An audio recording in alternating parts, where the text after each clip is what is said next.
नमस्ते दोस्तों। आज मैं फिर से इंग्लिश ग्रामर का नए चैप्टर के साथ आया हूँ आपके साथ।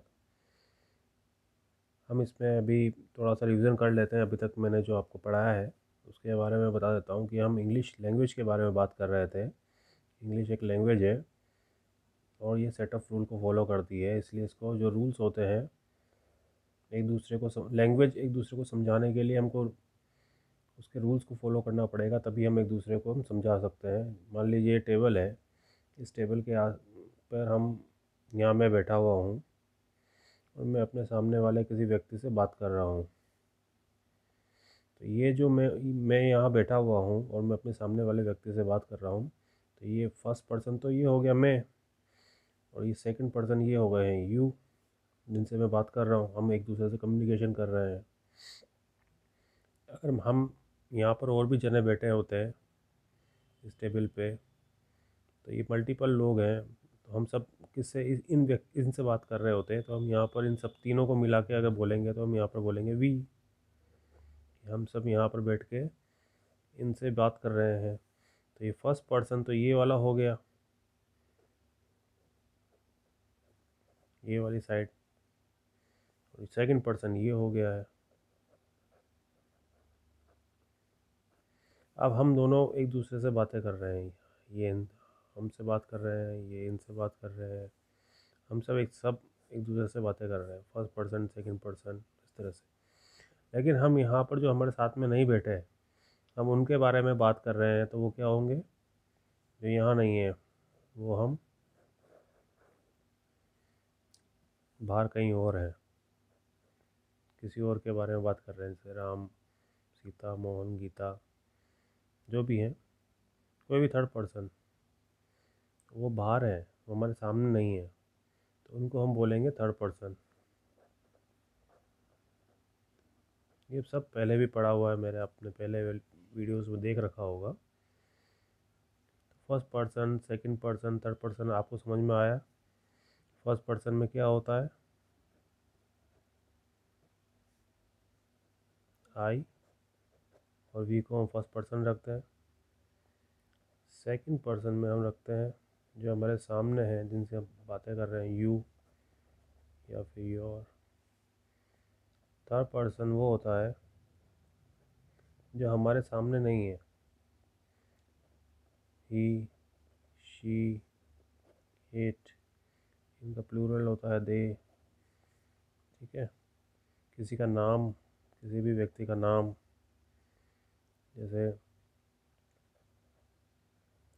रामू, कान्हा, लीला, कुछ भी, लीला। ठीक है। जो भी आई और वी के बाद, आई वी यू के बाद में बचता है, वो थर्ड पर्सन में यूज़ कर सकते हैं हम।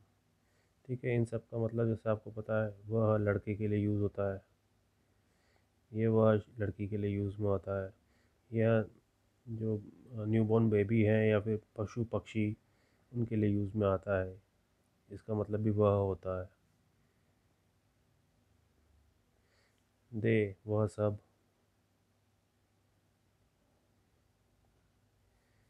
ठीक है जी। इसमें निर्जीव, चेयर, टेबल, बर्ड्स, जो कुछ भी है थर्ड पर्सन में आता है। ठीक है। हमने ये फर्स्ट सेकंड थर्ड पर्सन के बारे में अब डिटेल में पहले भी पढ़ा है। अभी इसका कहाँ यूज़ होता है, हम इसको फर्स्ट सेकंड थर्ड पर्सन में ही क्यों यूज़ कर रहे हैं। अभी जैसे इसके बारे में मैंने पहले बताया था कि जब कभी मल्टीपल सब्जेक्ट्स का हम यूज़ करते हैं किसी सेंटेंस में, तो सेंटेंस में उसका रूल ऐसा होता है कि 2 3 1 के हिसाब से उसको यूज़ करते हैं। 2 3 1। पहले जो सब्जेक्ट लगेगा वो सेकंड पर्सन का लगेगा, फिर थर्ड पर्सन का लगेगा, फिर फर्स्ट पर्सन का सब्जेक्ट यूज़ करा जाएगा। फॉर एग्ज़ाम्पल, रामू, हिंदी में बताता हूँ। रामू, रामू और लीला,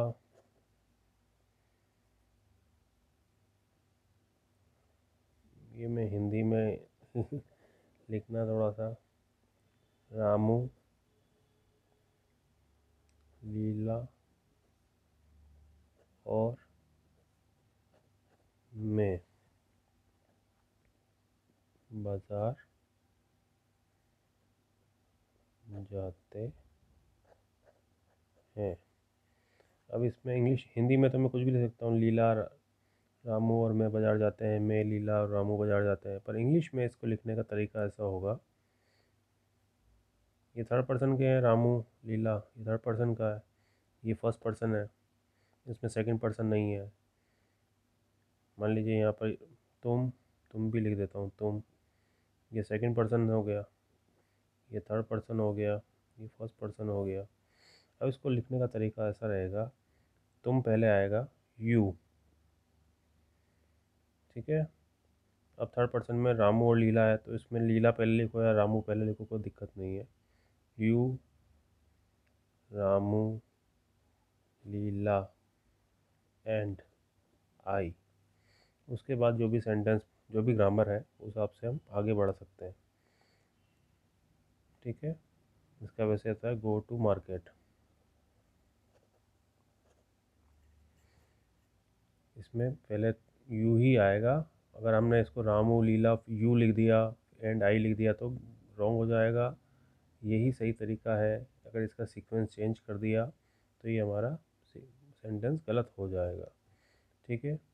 अगर अब हम आगे और बात करते हैं, एक जनरल सेंटेंस जो होता है उसमें, उसके बारे में हमने पहले पढ़ा था कि जो सब्जेक्ट होता है सबसे पहले इंग्लिश में, उसके बाद हेल्पिंग वर्ब होती है, फिर मेन वर्ब होती है,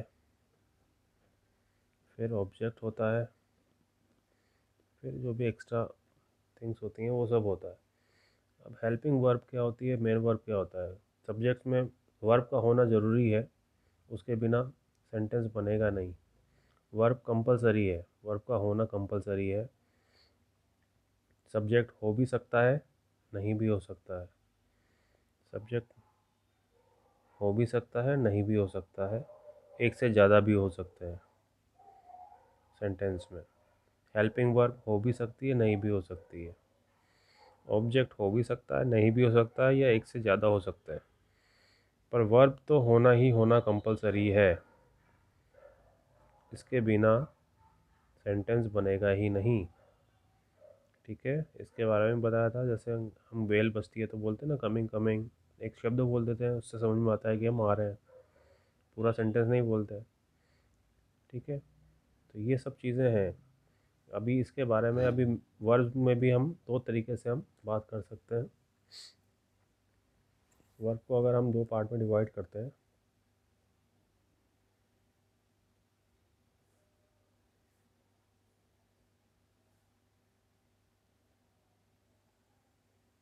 helping verbs, main verb. Main verb तो वो होती है जिसमें एक्शन हो रहा होता है, कोई भी काम होने का। और हेल्पिंग वर्ब वो होती है जो उसके सपोर्टिंग, उसको इंग्लिश में बोलते हैं सपोर्टिंग भी होती है ये, सपोर्टिंग वर्ब्स। ये सेंटेंस को आइडेंटिफाई करने के लिए सपोर्ट में लगाई जाती है, मेन वर्ब के सपोर्ट में। ये अभी हम धीरे धीरे पढ़ेंगे, अभी तो आप इसे समझ लीजिए कि हेल्पिंग वर्ब और सपोर्टिंग वर्ब है। जैसे कि इस ये एग्जांपल होते हैं, is, am, are, was, were, do, did, okay, will, shall, has, have, had been, जो भी है, एक्सेट्रा एक्सेट्रा। ये होता है जैसे गो, गो, कम, जो भी काम होने का, ईट, टेक, ठीक है। इसके तीन तीन होती हैं, फर्स्ट सेकंड थर्ड में यूज़ करते हैं, गो, वेंट, गॉन। ये आपने ग्रामर की किसी भी बुक में देखेंगे तो हर चीज़ का मतलब आपको पता लगेगा। कम, कैम, कम, ईट, एट, ईटन, टेक, टुक, टेकन। इसका मतलब होता है जाना, गया, जा चुका। आया, आना, इसका मतलब होता है आना, आया, आ चुका। ईट का मतलब होता है खाना, खाया, खा चुका। लेना, लिया, ले चुका। समझ गए आप?